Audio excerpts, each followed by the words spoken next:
My weakest subject in high school was math and science, which is why I went into engineering. Right? So I figured the rest of the stuff would come naturally, so I went into engineering. I'm actually a big believer in a very strong technical education, right?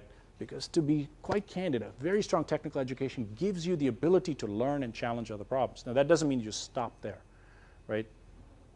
After that, the transition actually came much more easily to me because I've never felt I was a great engineer. I have about 8 patents, but all of my patents are derivative patents. None of them are fundamental technology patents.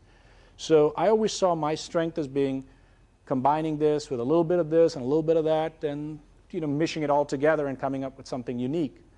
So by most circumstances, I sucked as an engineer.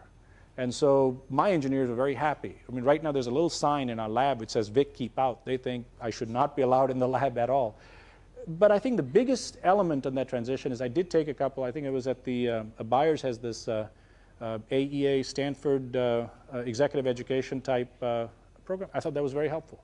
I think the case study method is very helpful. I'm not a big fan of a pure MBA because I actually believe that this concept of general management is overblown.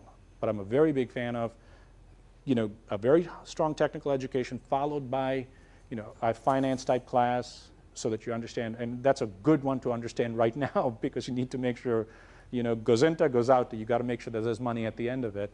And the second thing is some of these executive, MBA type programs that are around, I think are very helpful.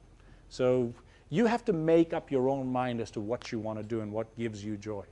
In my case, I could design stuff. I just wasn't very good at it. I knew I needed to move into marketing as well as to sales because I enjoyed the customer interaction.